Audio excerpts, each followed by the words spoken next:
ये बताएं कि ये जो शुरुआत है इस चीज़ की, ये सिमत गलत है जिसके ऊपर आज आप और मुस्तफ़ा नवाज़ खोखर साहब भी प्रेस टॉक करते हुए नजर आए। बताया ये जाता है कि जो पीटीआई गवर्नमेंट ने उस वक्त किया और ख़ास तौर पर आईएमएफ के साथ जो वायलेशंस की, मुआहिदों की, वो दरअसल शुरुआत थी या ब्रेकिंग पॉइंट था जिस वजह से उस वक्त की हुकूमत को घर भेजना लाजिम व मलजूम हो गया था। तो अब now that we are here, ये अब बताएं हुकूमत के चलें, आपने दीगर मामलात पे तो आपने तनकीद की, लेकिन वो कह रहे हैं कि कई सारी चीज़ें अच्छी भी हैं। इवन आईएमएफ ने भी कई चीज़ों को एक्नॉलेज करते हुए कहा है कि सिमत ठीक है और एटलीस्ट जो प्रोग्राम है आईएमएफ का वो बड़े अच्छे खुश असलूबी से जारी है। 4 साल हो गए इस हुकूमत को। अगर आप मिलिट्री डिक्टेटरशिप्स को अलहदा करें, कोई हुकूमत पाकिस्तान में 4 साल रही नहीं है। यानी पाकिस्तान की कॉन्टेक्स्ट में ये इतना बड़ा टाइम है। अगर 4 साल बाद इन्होंने सिर्फ बुनियाद बिछा दी है और ये कह रहे हैं कि पीटीआई के 3 सालों में इतना कुछ पाकिस्तान खराब हो गया था, तो उसी लॉजिक को ले जाते हैं मोना। ये जो पाकिस्तान अभी इस साल जो है वो 79 साल 79 ईयर्स हो जाएंगे पाकिस्तान के, तो उनमें उन पीटीआई के 3 सालों के अलावा तो 76 साल यही पीडीएम, मुस्लिम लीग, पीपल्स पार्टी, मिलिट्री, यानी ये जो हाइब्रिड निज़ाम है इसके तीनों कंस्टिट्यूएंट्स इन्हीं की हुकूमत रही है। तो फिर ये तो नहीं हो सकता ना कि इस सारे डिजास्टर की बुनियाद जो है वो इमरान खान हो, जब इमरान खान के आखिरी 2 साल में कोविड के बावजूद वो ग्रोथ 5.8 और 6% थी। हमारे वक्त में बहुत सी चीजें जो है वो इंप्रूव करने की होंगी, लेकिन मैं दोबारा रिपीट करता हूं 4 साल, और उस 4 साल में हमने क्या क्या नहीं खोया। Freedom of speech, judiciary, elections, bureaucracy, police, enforce disappearances, जाते जाएं। और अगर उसके बदले हमें ये मिला कि ये जो गुर्बत की लकीर, और ये जो एहसन इकबाल कह रहे हैं ये $1 वाली गुर्बत की लकीर है जो इंटरनेशनल स्टैंडर्ड से बहुत कम है, उसके नीचे 29% पाकिस्तानी यानी 7 करोड़। अगर आप वर्ल्ड बैंक की डेफिनेशन देखें और उसमें ये इजाफा जो है वो ऐड करें तो 52% पाकिस्तानी गुर्बत के लकीर के नीचे यानी 13 करोड़, जो कि इंडिया से डबल, बांग्लादेश से डबल, श्रीलंका से 1/4। और हैरत की बात आखिर में, और बहुत चीजें, आप अनएम्प्लॉयमेंट देख लें, आप जो है वो सरमायाकारी का आपने खुद कहा, असली चीज कि ये सब देखते हुए वो कौन सा निज़ाम है कि गरीब को कहता है कि सैक्रिफाइस करो। मैडम चीफ मिनिस्टर 10,000 बिल्डिंग्स पे अपना नाम रखने के बाद अपने लिए गल्फ स्ट्रीम G550 जहाज और अपने चीफ सेक्रेटरी और आईजी के लिए 11-11 करोड़ की 3 गाड़ियां, महीने का 7-7 लाख रुपए पेट्रोल, बाकी कमिश्नर, सीनियर पुलिस ऑफिसर्स के लिए।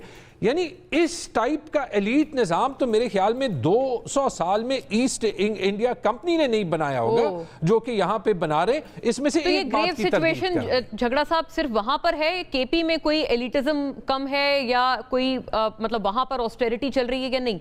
आपकी इस पे कैंडिडेट केपी में बहुत चीजें इंप्रूव करने की होंगी। एक बात तो मैं बता दूं, केपी में हमारा वैसे ही कल्चर नहीं है। मैं 4 साल में कभी अपनी गाड़ी के आगे या पीछे एक जो है वो सिक्योरिटी व्हीकल नहीं चलाया, ठीक है, पहली चीज़। दूसरी चीज़, केपी वो वाहिद सूबा है जो कि अभी तक जिसने पार्लियामेंटेरियंस की तनख्वाहें नहीं बढ़ाई, जो आई अंडरस्टैंड के एक लिहाज से ज़रूरी है, लेकिन यहाँ पे सिंबलिज्म जो है वो इम्पॉर्टेंट है। और तीसरी चीज़, ये गुर्बत का डेटा ही देख लें, सबसे ज़्यादा इजाफा, सबसे ज्यादा गुर्बत नहीं, सबसे ज्यादा इजाफा गुर्बत में पंजाब में हुआ है 16.5 से 23.3%। दूसरे नंबर पे सिंध जहां पे 33% इजाफा हुआ है।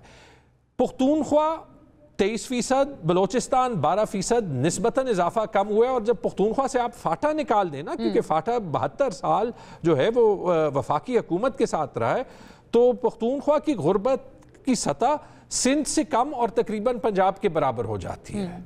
That data also speaks for itself. Correct. यानी आप ये भी कह रहे हैं कि वो these provinces are relatively better। ये जो पॉवर्टी के हवाले से जो इजाफा हुआ है, 7 साल में इन 2 सूबों में जो बेसलाइन थी उससे सबसे कम जो है वो इजाफा गुर्बत में पुख्तूनख्वा और बलोचिस्तान में हुआ है, और सबसे ज़्यादा मैडम चीफ मिनिस्टर के लाहौर और पंजाब में हुआ। इंटरेस्टिंग। और इस पे और वैसे ये मैं नहीं कह रहा, ये तो एहसन इकबाल का डेटा, ये उनका अपना डेटा है, राइट। लेकिन एक इस पे एहसन इकबाल साहब की ही एक ट्वीट है, क्योंकि इसका जो मवाजना था ना वो 2018 से ऑनवर्ड्स था, तो उस पर उन्होंने ये अलेज किया था कि वो फ्लॉड पॉलिसीज थी 4 साल की पीटीआई दौरे हुकूमत की। आई वुड रिक्वेस्ट कि उसका आप रिस्पॉन्ड अगले उसमें ज़रूर कीजिएगा, एट लेंथ आप फरमाइएगा।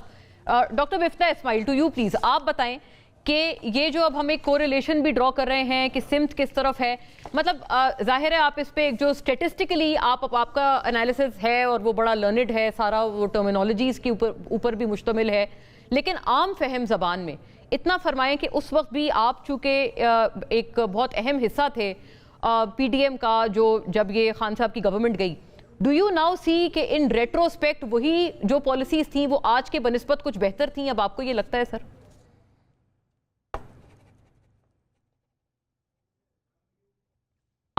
मिफ्ता साहब अनम्यूट कीजिएगा अपना स्काइप। जी, मैंने ये पावर्टी का डेटा ट्वीट भी किया है, और मैंने ये कहा है, क्योंकि अक्सर ये ट्विटर पे खास तौर पे आम शहरी भी ट्वीट करते हैं, लेकिन ज़्यादातर इसमें जो है वो पार्टिजन ट्रोल्स होते हैं। कुछ इनको, कोई जो ऐसे लोग होते हैं कि जिनको मुस्लिम लीग की हर चीज़ पसंद होती है, कोई वो लोग होते हैं जो कि जिनको इमरान खान साहब की या पीटीआई की हर चीज़ पसंद होती है। तो इमरान खान के लोग जो कहते हैं वो कहते हैं कि सारा बिगाड़ जो है वो इसके बाद हुआ है, इमरान खान के जाने से पहले बाद हुआ है, और जो दूसरे तरफ के लोग होते हैं वो कहते हैं कि सारा बिगाड़ इमरान खान ने किया है। लेकिन सच्ची बात यह है कि पाकिस्तान जो है वो एक पस्तगी की तरफ जा रहा है, आज से नहीं जा रहा, 2 दहाइयों से जा रहा है।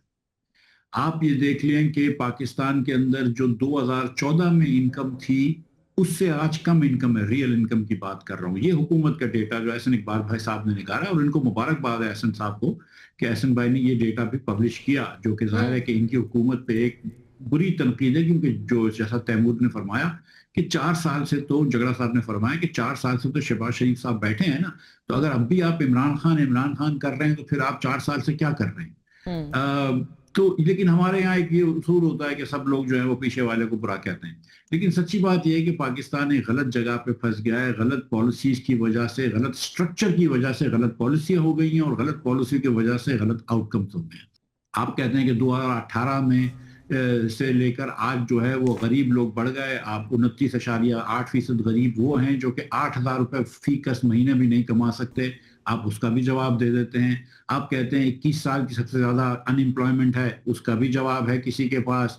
आप कहते हैं कि 47 साल की सबसे कम फॉरेन सरमायाकारी है, उसका भी कोई जवाब दे देते हैं। तो हर बात का जवाब तो सब दे सकते हैं, इमरान खान की पार्टी वाले भी दे सकते हैं, शहबाज शरीफ साहब की भी पार्टी वाले दे सकते हैं, लेकिन सच्ची बात यह है कि पाकिस्तान पस्तगी की तरफ जा रहा है, हिंदुस्तान आगे निकल रहा है, बांग्लादेश आगे निकल रहा है, श्रीलंका वगैरह तो बहुत आगे हैं। हम जो है वो आहिस्ते आहिस्ते पीछे जा रहे हैं। पिछले 6 सालों में नहीं, पिछले 2014 से आज तक जो है वो पाकिस्तान गरीब हो गया है, और इसमें हमारी गलत पॉलिसियां हैं, और ये समझना पड़ेगा कि ये गलत पॉलिसियां गलत स्ट्रक्चर की वजह से हैं। पाकिस्तान की सियासत को आपने कैद कर रखा है। सिर्फ 2 खानदान हैं, शरीफ खानदान और जरदारी खानदान, जिसके लोग आ सकते हैं यहाँ पर। जैसे ऋषि सुनूक जो था वो एक इंडिया के अंदर इंडियन ओरिजिन का बंदा, हिंदू बंदा, एक बरतानिया का प्राइम मिनिस्टर बन गया, स्कॉटलैंड का प्राइम मिनिस्टर हमजा बन गए, वो मुसलमान लड़के बन गए। पाकिस्तान में वो दोनों वजीर आजम नहीं बन सकते थे, दोनों पाकिस्तानी ओरिजिन है, क्योंकि वो ऋषि सुनूक की फैमिली भी गुजरांवाला से है। वो नहीं बन सकते थे पाकिस्तान में, क्योंकि उनका शरीफ और भुट्टो खानदान से ताल्लुक नहीं था। एक इमरान खान अगर जो तीसरा बाहर का आदमी आया, तो वो भी 10 साल 2010 से लेकर 2018 तक आर्मी उसका हाथ उंगली से पकड़ के चली है, RTS बंद करवाए, पता नहीं क्या क्या करवाया, TLP को खड़ा करवाया, धरने करवाए, तब जाके वो इमरान खान को लेकर आए army. So the fact of the matter is कि पाकिस्तान की आपने सियासत बंद कर रखी है। जिस तरह हम इलेक्शंस करवाते हैं वो फेयर भी नहीं होते। अभी जो मरियम साहबा ने जहाज खरीदा है उसमें इतनी सीटें हैं कि पूरी मुस्लिम लीग जो 45 में जीती हुई है पूरी आ जाए फिर भी 2 सीटें बच जाएंगी। मतलब इंटरेस्टिंग क्या बोले आदमी।